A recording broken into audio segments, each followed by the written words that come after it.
Assalamu alaikum and welcome to the Mad Moments podcast. My name is Sim. Along with me are my co-hosts Mahin Islam and Mort and my man Sheikh Amir Saeed on that bottom left-hand corner of your screen. How you all doing? Did you forget my name for a second? You looked at me very confused. You're like, well, you actually started playing the live stream on your phone, so it distracted me for a second. But you looked at me very confused. You're like, Mort? Mort? He wasn't sure whether to call you Muzzy Buzz or Mort. Bro, you call me whatever your heart desires, bro. Hey, there's nobody in the live stream. What's going on? It's okay. Zero. There's four. There's four? Okay. Yeah, but we just kicked off. Yeah, sure.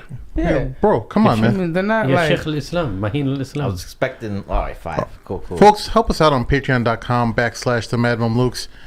We were just in a meeting, I was in a meeting with a whole bunch of content creators earlier today, and we were all kind of talking about what's the creative limitations in the conservative Muslim community. Why can't Muslim media creators, what are the bottlenecks? And one of the main thing and the common theme of this meeting was that there is not enough money to produce the content that is needed. And across the board, it's a general sentiment among content creators is that the amount of content you guys get, if you compare it to the other types of media out there, whether it's entertainment, what's it called, Twitch, that's where the live gaming and stuff happens. All these people are getting a whole lot of support for the stuff they do, and this is stuff that's this close to semi-related to the akhir. I mean, we have a sheikh, right? So help us out. What do we have? We have over 1 million downloads on each platform, right? On YouTube and on the podcast or whatever. But so how many patrons do you think we have? Guess, Sheikh. I know you don't 50? 20. 10? 10? 50. No, probably like 40. About 40. Yeah, I knew. So 40 is kind of pathetic. To be honest with you. It's a very low and pathetic number. You know what? But I'll be honest, okay? Listen, I'm going to just give some feedback to my own homeboys. Yeah, go ahead. We never really pushed it enough. I think we've been pushing it for over the... Hey, join our Patreon. And like, and that was it. You know what I mean? Like, I don't think they say it. No, not like that, but I'm saying like everybody does that right? At the end of the day. It's a standard procedure, cliche, right? Hey, by the way, I'm on Patreon, join it, right? Support us, right? Yeah. But I believe that also from a fan perspective, like I'm also a Patreon member for some other people. You gotta I believe that maybe we should put some incentives together for like, hey, if we get someone on Patreon subscribers, we're gonna do this. No. Right? You know what I mean? Like I'm willing to do that. Whatever you guys suggest out there, if you guys want to do something, then let us know. We'll do that. I mean, like, what if like we use Sheikh Hamid as a prop and like throw him into like a bucket like of... we'll make him sing like some stupid song if you get like 100 Patreon subscribers. Yeah, I mean, he'll be like the first sheikh in like in the entire history of Islam who gets like maybe I should sing dunked into like a big bucket of chocolate or something. Oh yeah. It's completely humiliating things that or normally... Like, we'll make him dye his beard hair blonde or red, like a red, the henna red. We'll just put henna in your beard. What if we take you to a migrant border crossing a protest? I wouldn't mind singing Nasheed make there. you participate in... Maybe. Do you know, Sheikh, what libations are? Yes, I do. Why are you asking? You know what I thought it was? I thought it was related to vibration. No, bro. I read it as lactation. I'm like, oh. What is that? You know where they get the... Remember Menace to Society in the old movies where they pour one out for the homies? That's where they get it from. Do you really think it comes from that, or that's just one like... Because that seems to be a little different. I think that introduces stuff later on. I think No. libation... That's where the dudes got it from hip-hop. So let me ask you. Yeah, it is. But what I'm saying is that I don't think that this libation... I mean, what the ceremony you're talking about is related to the hip-hop version of it. In the hip-hop version, it was like, oh, there's a dead homie, we're going to pour alcohol out for you. And they did it for the dead saints, too. Because they used to pour it out. Yeah, but I feel like it was kind of like, oh, we just drink together. They took it directly from them. Oh, okay. Yeah. Okay. So what I'm saying is, though that may have been inspired from the religious practice, but I would say that most of us who grew up here had no idea that there was a religious connection to libations. And for those who are completely out of the loop and have no idea what we're talking about and you're living in a cave, we're talking about the recent controversy related to Sheikh Umar Suleiman that a gentleman by the name of Daniel Hakikachu God bless you, has revealed to. Why do you say like Pikachu? No. Like Pikachu? That's what he did. Like why do you say like You just Pikachu? slighted, bro. You just slighted. Look, What a d-bag! listen. I look. Our job here is not necessarily to take anyone's side. We just I say take what sides we all see. day. Well, you want to me, be yeah. accepted into the mainstream community of.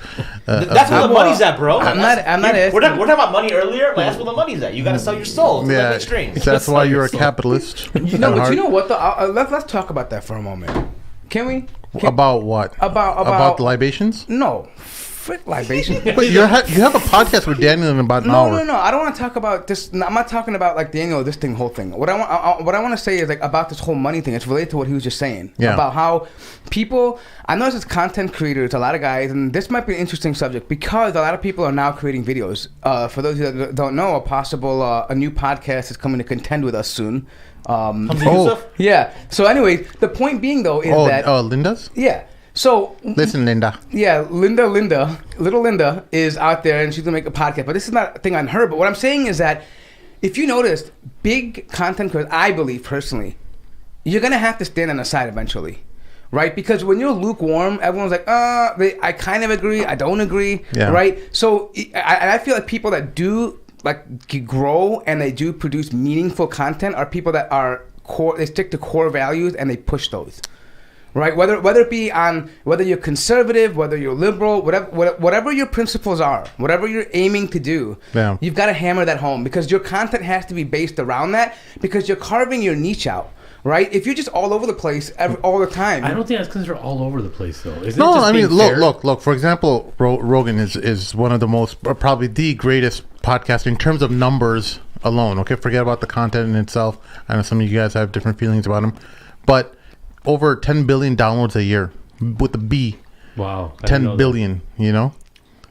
That's insane. Yeah. Okay? So when you have those kind of numbers and you have people at Patreon who are offering him $100 million to be exclusively to Patreon, you know, and guess what's happening now? Patreon started pulling out all his controversial episodes. Yeah. Milo. And this is a guy who was who used to be super upset about free speech. Don't stop me. I'm gonna carve my own path, and I'm gonna chart out my own course on YouTube and on my podcast platform. What did he do? Went to Patreon. They gave him $100 million. Spotify. Or sorry, not Spotify. Thank you. Spotify gave him $100 million. Spotify gave him $100 million. You know what, but now Spotify employees are complaining. Yeah, but you know what though? Hold on. You're right, and just the point that Tim is making is absolutely correct. You see, eventually what happens is, if you don't have core principles, anyone can be brought. Yeah. Right? You have to be core to something. Because now, what are you doing? You're chasing the money. You're chasing the likes. You're chasing the fame. You're chasing like the popularity. Right? If you have core, all of the other stuff doesn't matter. If you get it on the way, alhamdulillah. If you don't get it, alhamdulillah. Yeah. Right? The idea is that we are here for a purpose. If you are a Muslim content creator, I don't care about anybody else. If you're a Muslim content creator, you should have a certain objective and have ikhlas and purify your intention of what you're trying to do. So, and if that also means that you stick to your core principles, whatever they may be, and hammer that home. And I think also that will help you grow because people see sincerity in what you are doing.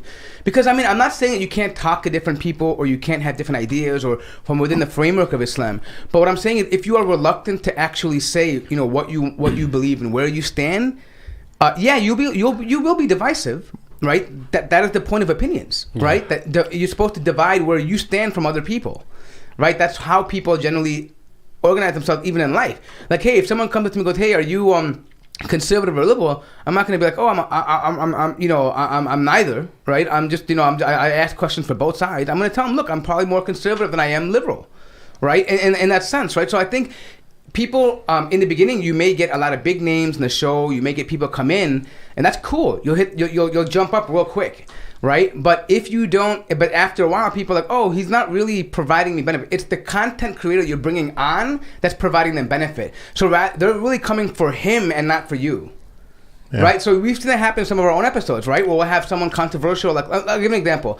Hassan Shimrani. He's hitting the Shias all day long. Some people don't want to do that, right? They think, oh, it's kind of divisive. But look, I mean, it was a pretty popular episode. But it was not because he got new subscribers from our show or this and that. No, he had his fan base literally came over and just hammer that in.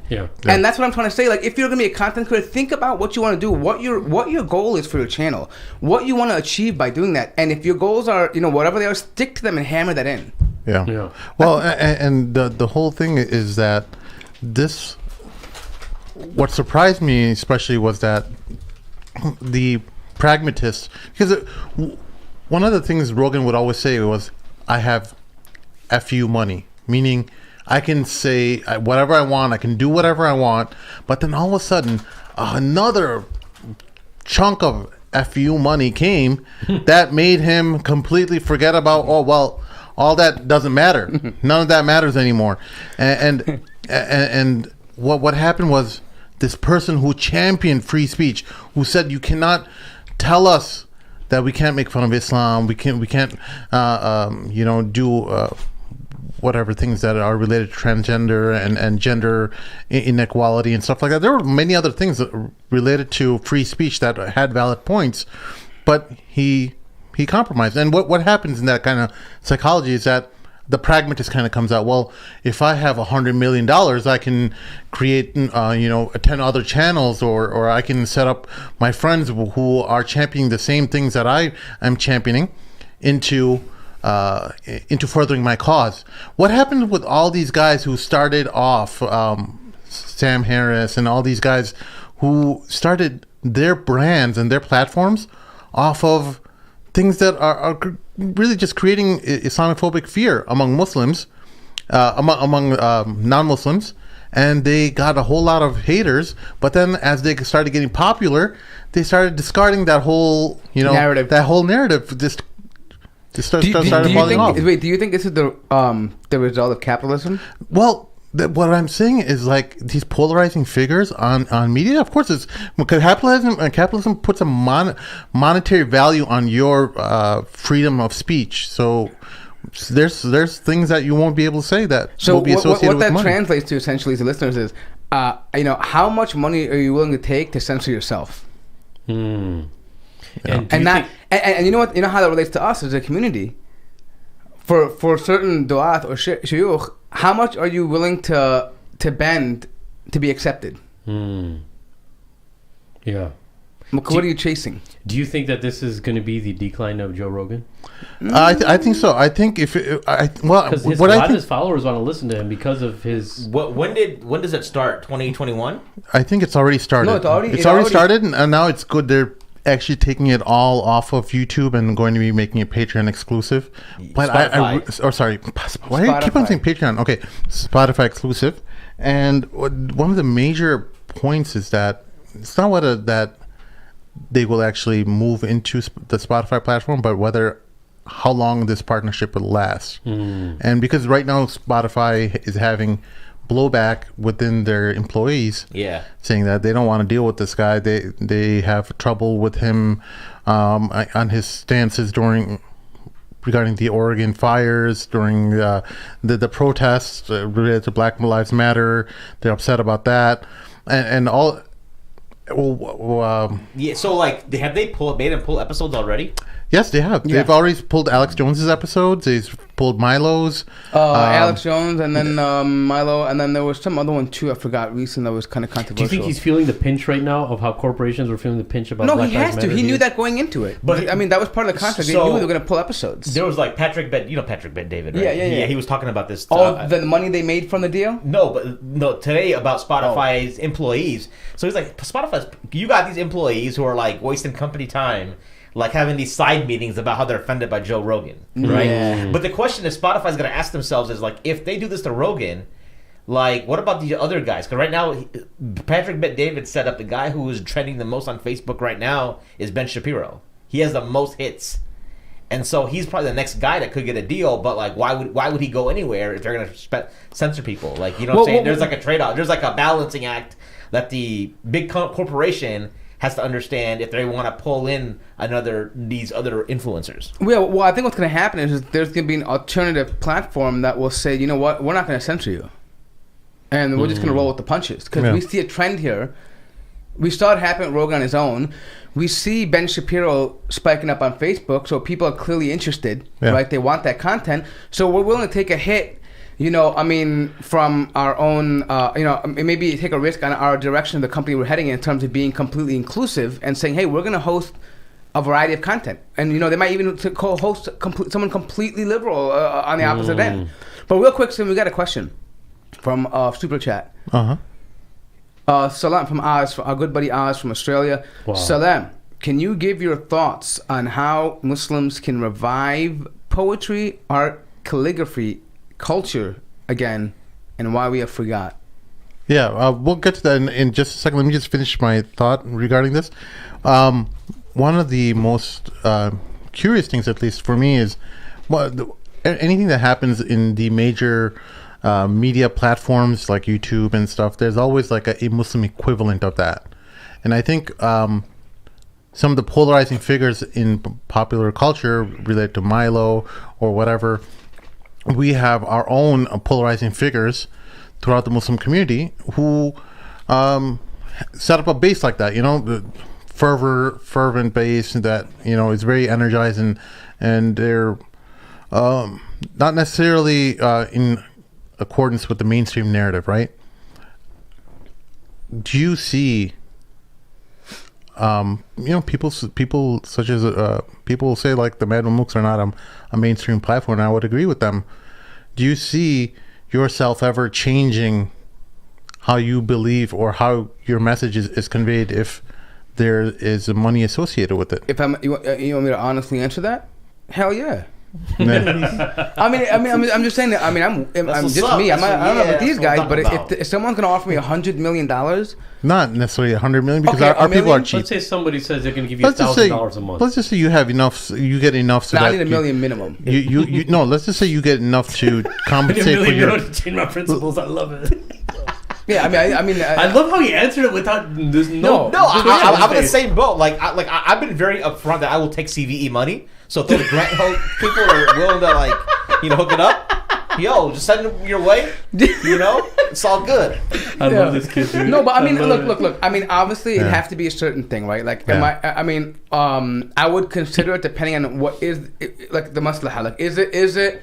Can I still do what I'm doing? Can I still actively and impactfully, deliver content? And if I could, while avoiding some things, then I may consider it. But if I feel like it's going to compromise my core Islamic values, then of course, I would, and I hope one of you guys would stop me and be like, hey, what are you doing? Mahim wouldn't stop you. He's like, bro, can I join the band? Hey, bro, let's split it. Mahim will automatically we'll play double agent. We'll play double agent. We'll act like but we're not actually deep down. We'll secretly. Look, I would be terribly disappointed if you guys were to change your platform or your message, and it would make me feel like everything what we've learned so far is a failure. And I sincerely hope you guys are joking, but maybe that there's not joking. He said he's got to be at least $1 million, dude. No, I'm sure there is some a sliver of truth in that, but I think something what we were discussing back to that meeting that we had earlier today is that we're in such a position right now as practicing Muslims who are trying to create media. You see guys like Rami and them, they got nominated for Emmy awards or whatever. They get so much money, they get Hulu millions of dollars spending on their production. We are not in a position to profit. I think that's one of the big takeaways from the meeting was that. Yeah, I just want to make a comment on that. So look, what I mean is if I'm willing to take money, it has to be beneficial for me too, right? Meaning that in a sense that it's my mission. If it's the personal benefit. Look, dude, I used to walk around and people would offer I remember I was offered to cast for one of those terrorist roles, standbyers, and it was a big yeah, they want to give me money, but I was like, no, I'm not going to do it, it wasn't a huge sum of money, but at that time, being a young person, it's good enough money, man. I could, I'll take a couple thousand, no problem, whatever, right? But the thing is, I just didn't do it because it doesn't serve. It doesn't benefit anybody at all, so right? Bad. You know what I mean? For example, how many times were we offered to work as translators or something like that, right? sure, the money was great, but there's no benefit for my cause or my core values, right? So if a deal like that presented itself and it didn't conflict with any of my core values, I would consider it. But if it does, then obviously I wouldn't do it, because it's not about your core values. Your core values are your beliefs, are related, directly related to your aqidah, you know. But it's not. That's not what's being challenged anymore. It is though. For me, no. They want you to change the way you. They want you to be more mainstream in your communication. Not be as critical. Things like yeah, but for me, okay. So let me rewind that. When I say core values, I mean for the purpose of why I create content. Right, I'm not talking about me personally. I'm saying, like, if I set up a YouTube channel, right, it's because I want to talk about certain issues, right? If I can't be true to that, then I wouldn't consider it, because why? What am I doing then? You know what I mean? Like, the whole point of me doing that is because I wanted to say these kinds of things. Well, one of the main policies of the Americans towards the Americans, UK, Australia, etc., towards their native Muslim populations is that they need to blend in and assimilate and become part of the hegemony. Yeah. You're right there, buddy? Yeah, I'm trying to get my dinner. Just grab it. Just Jesus. make it. Yeah. Just tear it open right now. Yeah, no, because the thing is, look, honestly, so you guys don't know, I got a show in an hour, bro, right? And I haven't had dinner, and I didn't want to let you guys down out there, the fans. So I said, let me get this done. Yeah, because right now there's no Mad Mamluks without more. Yeah. No, that's not true. No, I want to be in the presence of Sheikh Amr, bro. Like, that's why. So once a week I get the tabarruk from him, and I want to be here, bro. I just want to see Sim. So I want to hear about dreams, actually. Anyways, go ahead. So what I was trying to get at was that up again, bro. He's bringing the dream stuff up again. Sorry. Anyways, so you said you wanted to say. Let's move on. So Oz, so Oz is super chat. Remember? Let's go on. Some about calligraphy and poetry and how do we revival of poetry, calligraphy, and all that? So I think it's reviving already. I mean, I think with the advent of so here's two things. I think some people in America we went through a phase where, like, it was a bunch of do's and don'ts, right? Like, it's oh my God, you listen to music, it's haram. And I'm not giving an opinion here. What I'm saying though is that now some of those traditional understandings are being challenged by a lot of different people. Before it was just liberals. Now it's also some mainstream scholars or figures that also challenge certain notions they had.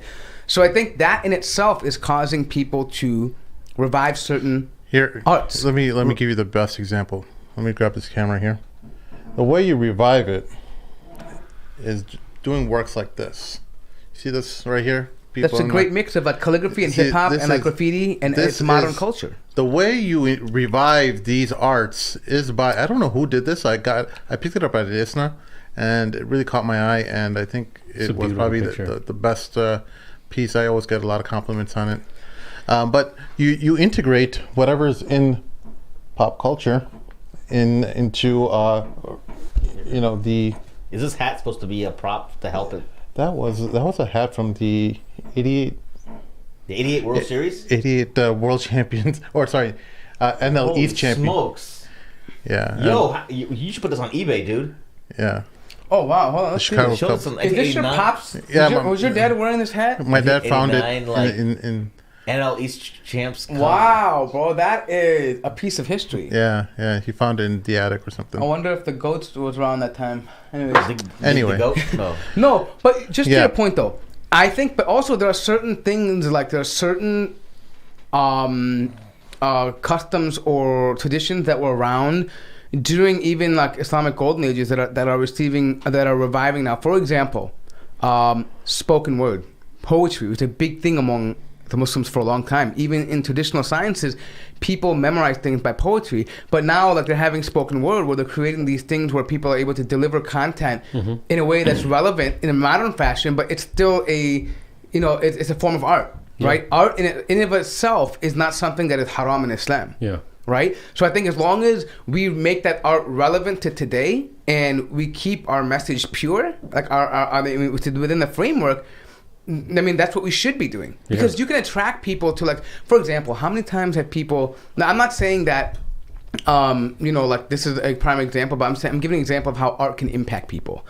When people think Indian, they think of the Taj Mahal. Now, granted, he might have built it as a mausoleum, whatever it is, but the fact that the architecture in and of itself is mesmerizing to people, right? So I'm saying that kind of legacy you have when they go to Andalusia and they see like the old the Umayyad mosque, or they see things like this, right?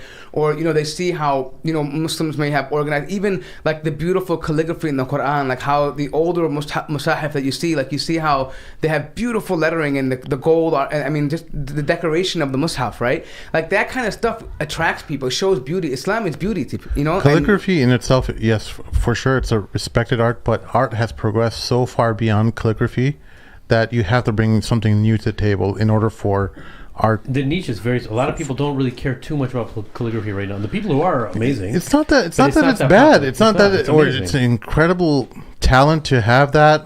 It's something I've practiced for a long time. It's incredibly difficult to have to add that set to your repertoire, but you have to. It takes regular practice, but then you're also sharpening other tools in your craft related to art. So let me ask you this then.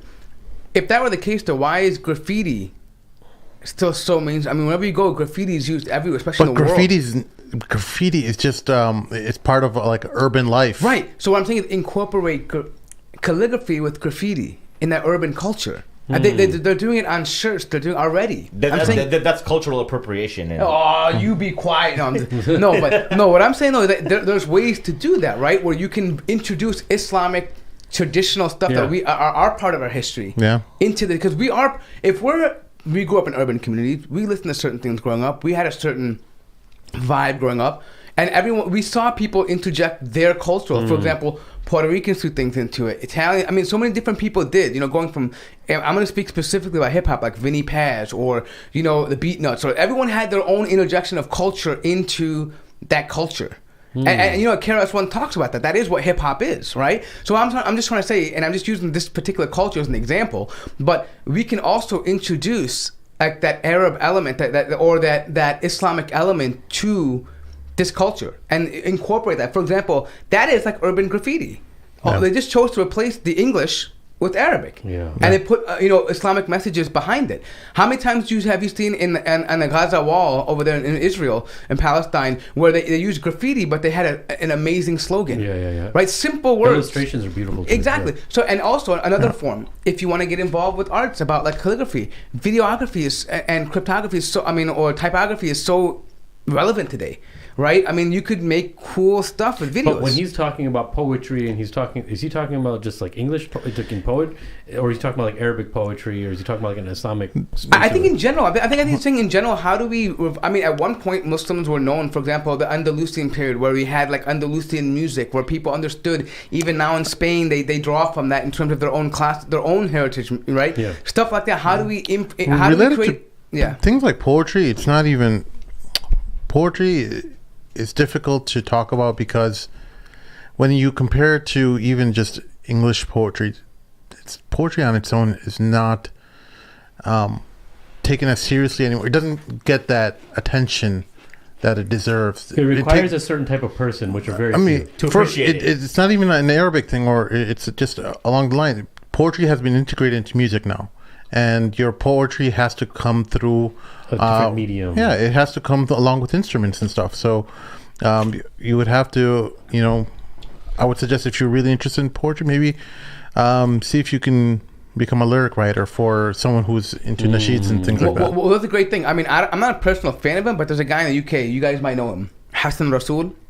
Oh yeah, I've heard of him. Right. So he does like his own Sufi kind of poetry stuff. But he creates these visuals, this aura in his channel and this video about what's happening, like coming down with the smoke around him. It creates that ambiance that people... Rasul, huh? Yeah, but people like that stuff, right? So, I mean, you create the environment for them. See, the big thing now is content creators today, which is art. Essentially, this is all art. We're crafting something and we're presenting it to the public, right? We're displaying our skills. Whether it's oration, whether it's dictation, whether it's writing, it's singing, it's poetry, it's all art.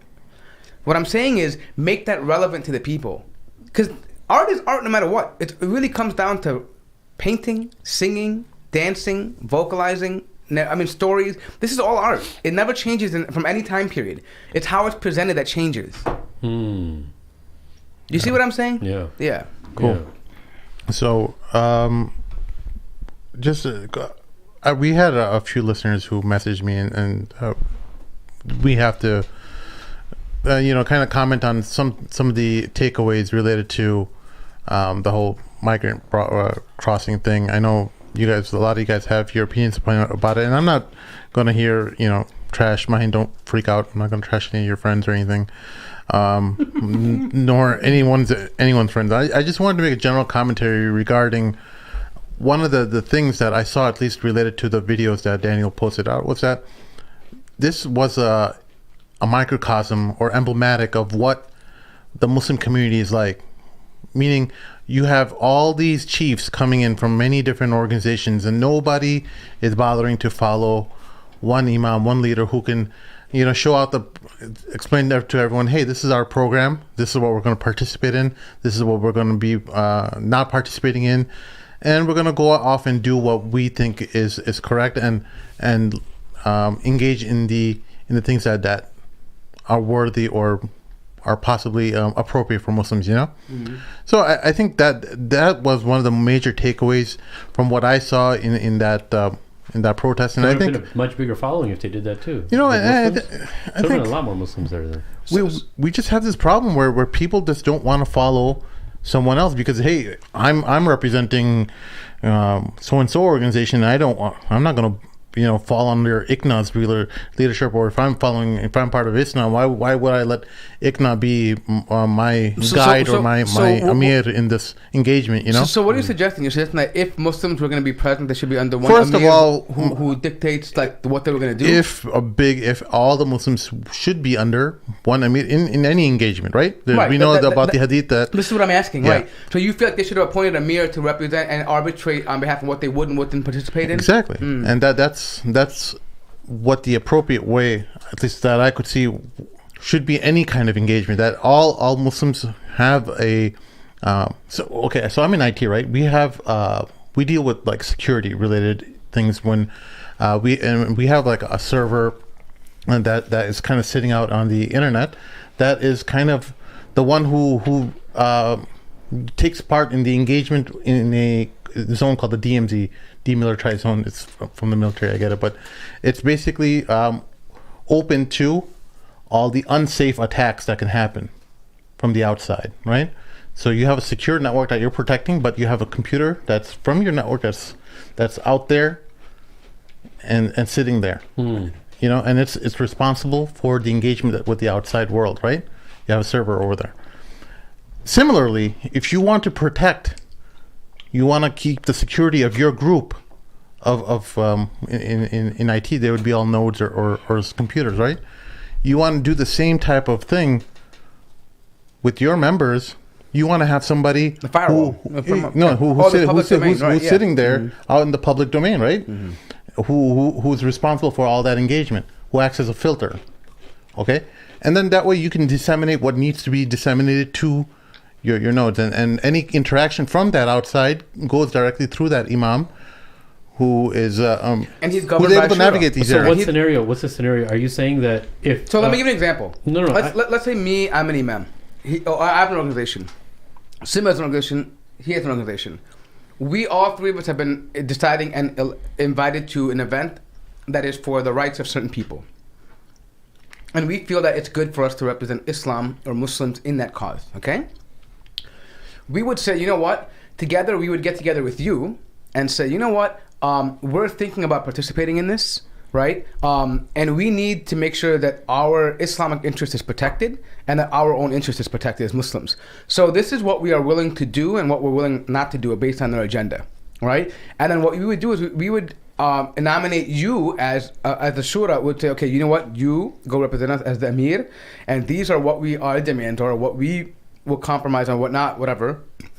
And then you arbitrate your single point of contact for that organization and all of the Muslims, right? All of these bodies that are part of it.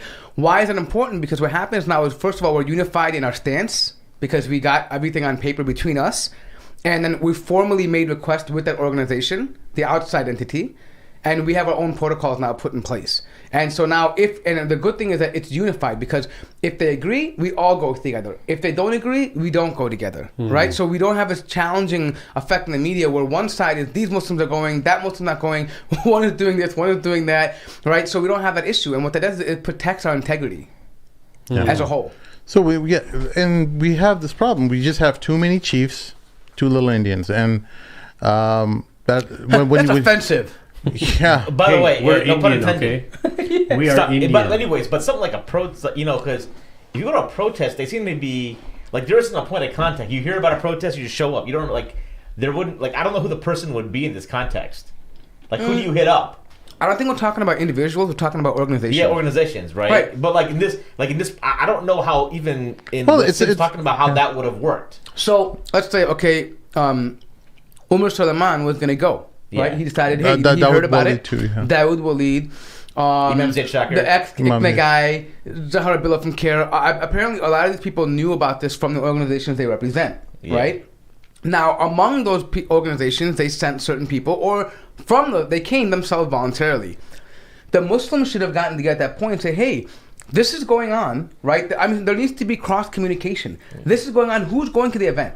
Let's talk about what this event signifies and how it benefits us as a community, and should we be part of it or should we not be part of it, and what can we do and what can't we do, right? And then based on that, say, hey, reach out to them collectively, have an amir, whether it be OS or anybody else, and reach out to the organizer of that protest or the organization and say, listen, you know what? We're willing to come. We want to help. We believe in certain principles here, right? But there's certain things that we can't be part of and we can't have around us, right? Are you willing to accommodate that?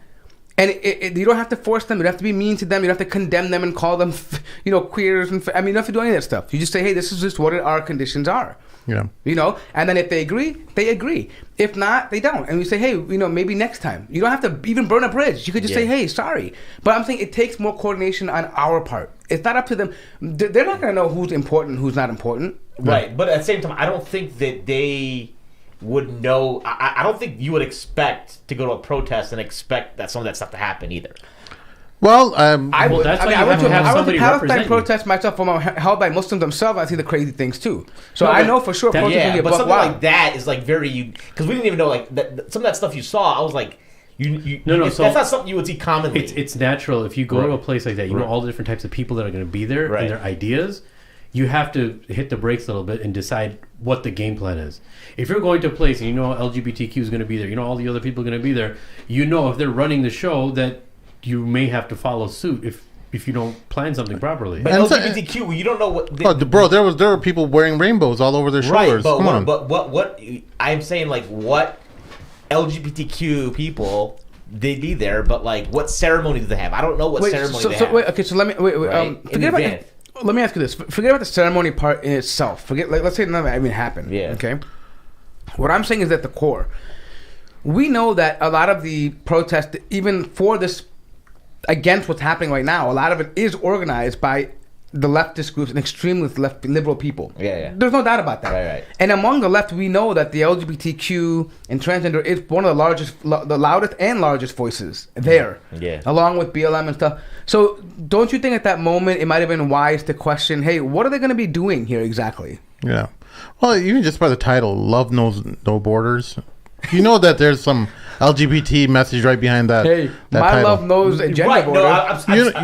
There's my some, love knows a gender border. I mean, come on, don't you think when you talk about migrants, or you're talking about migrants, but when you say love knows no borders, you're kind of hinting at, hey, you know what? It doesn't necessarily mean women and men and women are the only border. Swimming. That's why you're swimming in filth. It's you're too general. So goofy guy. So we know, look, it's I think it's a great thing that happened. I know, as unfortunate as it was, I think it helps us in the future to navigate some of these things a lot better. And I think mistakes like this are going to happen. But in general, like I was saying to you guys in one of our groups, was that I sincerely believe that knowing and reading the Sira and reading the lives of our companions and their predecessors, that they would not have participated in any of these. Even let's just say there was no libations or any of this kind of silliness happening. They would not be participants in these kind of events. And I think because they were change makers, meaning they charted their own course, and they wanted all the other impoverished or oppressed communities within a country to follow them, and they would lead them with the proper solution for whatever is society's ails, whatever is ailing society. I think the Sahaba would have been the leaders in that, and I don't think they would have been allowed themselves to be under the leadership of other oppressed categories and be reduced to another oppressed sector within the community. So that would require the Muslims en masse to actually have their own thing. Like if there's an event going on, you have Muslims as a whole just doing their own thing and going. And they have the numbers. They have the organization. But why don't we? Because we're lazy. Exactly. No, but I mean, we do have things related to Palestine and things like that. No, but Palestine. It takes a lot of work. No. I think Palestine's issue, because I think the point that a lot of our du'at, and not only Omar Suleiman, but you talk about Yusuf Rios and people who are caring about issues in America, because there's something about Palestine, and then there's issues that affect humanity, right? Yeah. And if you believe that only Palestine counts, because Muslims don't care about issues that are affecting non-Muslims, to be frank. You're not going to get the volume of people, so that's why Omar Suleiman's going with 5 other dudes who are going. Muslims are just like every other people on earth. Okay, they care about numero uno first. Yeah. And then there's going to be a certain segment. So in that sense, to bring in the Sahaba comparison is unfair, because that's what you're going to get. If Omar Suleiman cares about this issue, he's not going to. He can't convince a bunch of Muslims to go down there. He can. No, wait. You don't think Omar Suleiman can't convince people? Wait, let me comment on one thing. This isn't Omar Suleiman. Wait. I mean, I hate to keep bringing it up, but the thing is that let's say a figure like him, right, when you're talking about prophetic mold and spiritual activism, right? Yeah. You're creating these terms and you're calling people to it. So naturally you're leading the effort in this. So why not create an entity where you clearly have a reach out to many different organizations? Why not form a shura that is specifically designed to tackle this issue?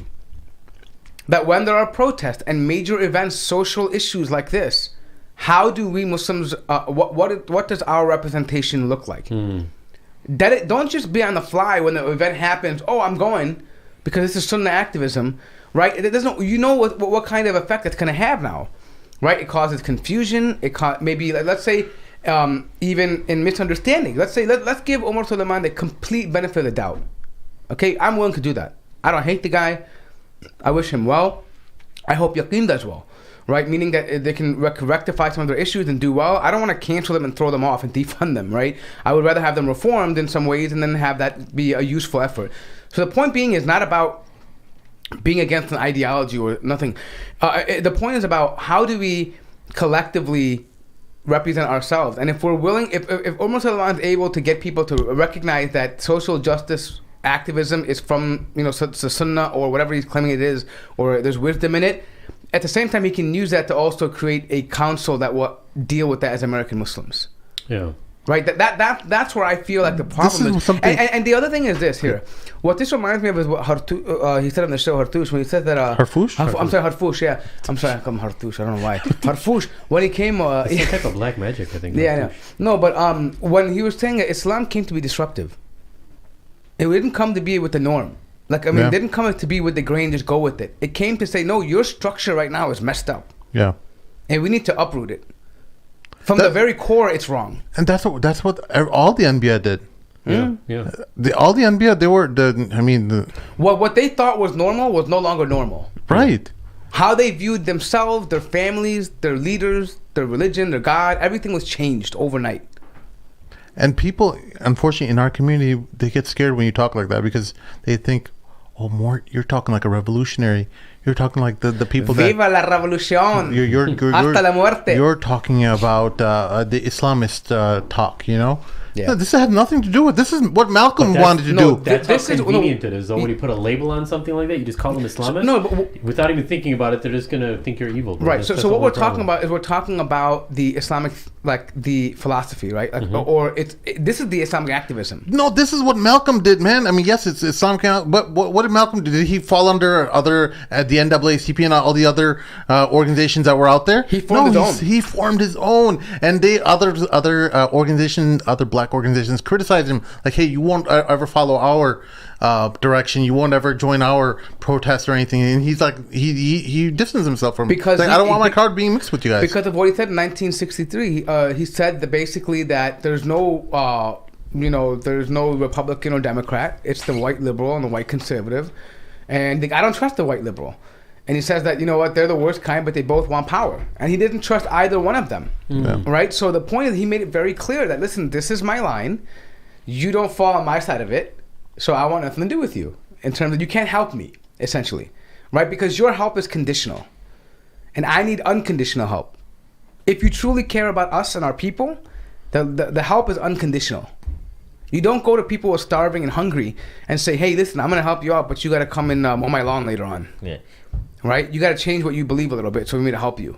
No, it doesn't work. That's not sincerity. That's an agenda. This is why Yasser Qadhi actually says majority of Muslims themselves in America would not follow Malcolm X if he was alive today. She's right. I agree. I totally. I'm like, thank you for saying that, Yasser Qadhi. They would call him NOI, radical.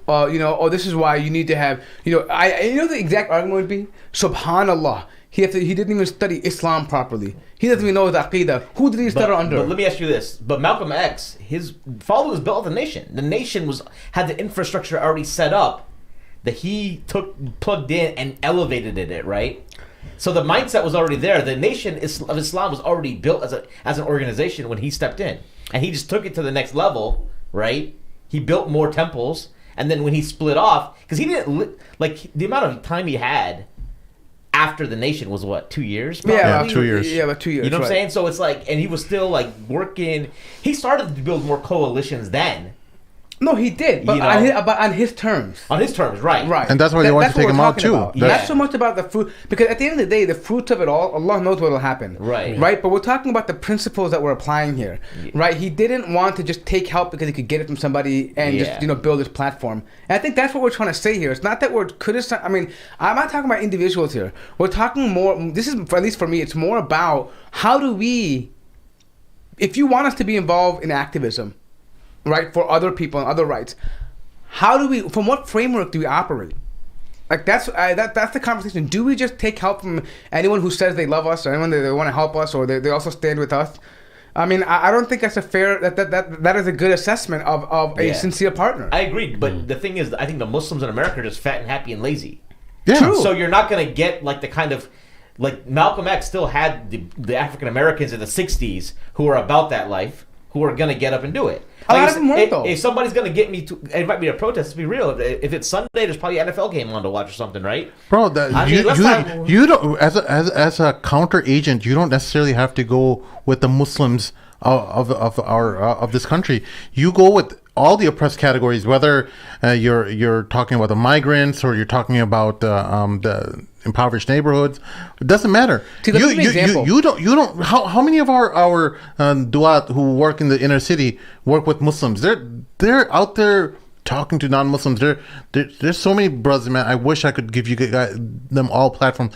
Almost monthly or bi-weekly, I always get a message from someone doing something around the city, saying that, hey, can you help me further our message, but we're feeding people across the city and stuff like that. I'm like, bro, I would love to, but I get so many of these messages, I can't give you this unless you have some really amazing stories that I might be able to help you out. But I'll do it. This is the way. The way that our Sahaba did this interaction with. It wasn't with their own fellow Muslims. It was with the non-Muslims who were being persecuted within Arabia and elsewhere. Yeah, it doesn't necessarily have to be with Muslims, because Muslims in this country are fat and happy. Most of them are immigrants. You're not people. The conditions of revolution or change. Forget about revolution. Just change in itself don't happen with people who have food in their stomach and a roof over their head. It takes the most oppressive society to make things change, and it's not going to happen with middle class Muslims in this country. By the way, the chat just got lit. I just checked. Somebody called someone a Shia because of Imam Ali. All right, no, I don't care about that. But if someone's got a legitimate question, maybe we can talk about that. But you got a super chat? Okay, that was a super chat. But just to be very clear, Ali radiallahu anhu is a Sahaba, and we take from him many of the hadith are narrated from him, and he was one of the first qadis that we have. So what is this in reference to? The guy said Shaykh Salam Ahmad, do Sunnis believe in Imam Ali? I quoted him in the chat, and he got accused of being a Shia. P.S. I'm a Sunni, but can we learn from Imam Ali? First of all, I think the confusion was when you said Imam Ali because it denotes Imamiyya, which this is unique to the Shia. Yeah. But I mean, that's probably why the confusion was. Oh, I wanted to ask you this. I found out some new group while I was just doing some reading and stuff on the internet. Have you ever heard of Malmati Sufis? Malmati, no. Malamatis? No. Am I pronouncing it wrong? Is it like Ilmati? Malamati Sufi orders are related. Malmati. Sounds like okay. So what these guys do is check it out. I think they were originated from the Afghanistan area or something like that. There's some Sufi orders that originate over there. They, instead of concealing their sins, they openly say their sins. Okay, so that they can counteract against their hypocrisy and show to the world that they're not actually that holy and that they're actually hypocrites, and that in order for them to be more humble and have a higher sense of piety. So it's like a group confession? He loves this. Look how happy he is. I just thought it was the most... No, but you know what though? I thought it was the most fascinating... Imagine it would make some juicy stories. Yeah. Bro, I mean, come on. We could start this tariqa all over. No thanks. And we could put a comedy twist on it, man. We talk about all the funny stuff related to our jahiliyyah and all the crazy stuff we did. Sure, I mean, if I don't want to do it. You ever watch Joey Diaz's show? Yes. Oh my God, this is what we could do. Just talk about all our nefarious things that we've done. I feel guilty about doing that. Man, I don't like talking about that stuff, bro. But that's what the Malamatis the Malamatis have given a halal but I feel sign. like Allah honored me by... Just because they do it doesn't mean it's but right. I feel like Allah honored me by hiding my sins. Like, I think the concept is hilarious. I think once in a while if you have a maybe I'll do it to Ara because he's holy, right? So I do it in front of him, like confess to him. But I mean, like, dude, like I think I wonder what mainstream Sufis think about the Malamatis. They probably I've never heard of it. How did you never hear of the Malamatis?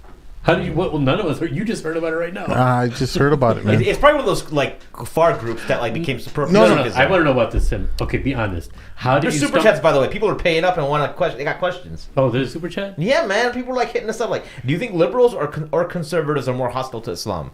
I think they're both equally hostile. Just in different ways. Yeah, different ways. No, I think one is more hostile to the akhirah, and one is more hostile to our dunya. In that sense, that's a pretty awesome observation. But the if you just want to call the conservatives right now as like Republicans or Republican conservatives, I think in this main life right now here in dunya, clearly the right is more hostile to us. They want to physically, they want to see you like. I mean, they talk about nuking Mecca, bro. Bro, that's a far right too, by the way. Yeah, but I'm saying, but even the far left would never hear someone saying nuke Mecca. Yeah. Right? I mean, this well, Sam Harris does. He's not left, though. He's left. He's not far. No, I wouldn't consider him as far left ideology-wise. Yeah. He's not far left. Yeah. You're right. He's not so, far left. I mean, you don't really... he's not, more of the libertarian... He's like in the center or... he's a little bit different.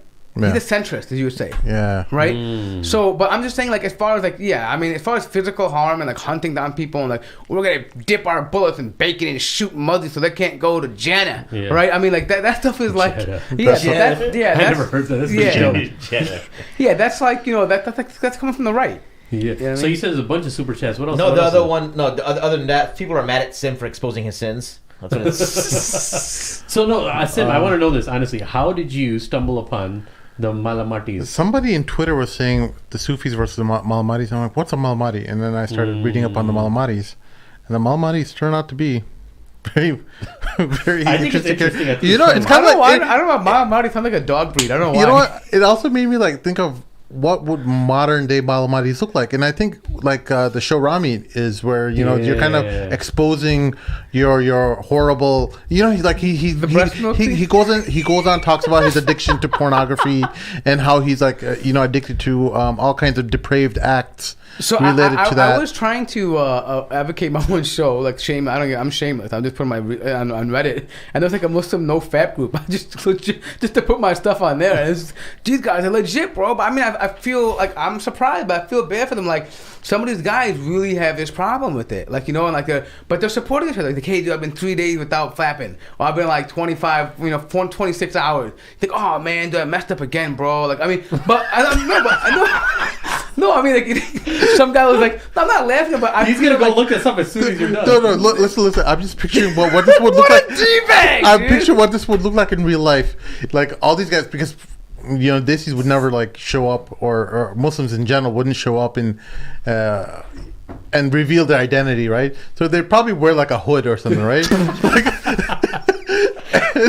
What if in that hood they did something that they weren't supposed to, and let's just say it didn't go through the laundry, Oh Lord. Oh, and that would have been like over, like the scandal of the time. Yeah, I don't know.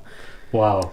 I like your creativity. Right? I hate to do this to you guys, man, but I think we got to wrap up. You gotta go? Or you can go. We can keep talking. Yeah, if you guys want to do that, that's fine. Yeah. We got like... The superstar's going to leave, but the three, like heathens will No. on. All right, man. I love you guys. Thank you. All right, man. Wow. Looking forward to your Help life. us out. Patreon.com/themadmamlukes. Alternatively, you can go to madmamlukes.com/donate and help us out. Tune into Monkey Buzz after the show. He will be on live with Daniel Hakikachu. Yes. At 8:30 Central. That's a half an hour from now. We'll see y'all later. Assalamu alaikum wa rahmatullah wa barakatuh.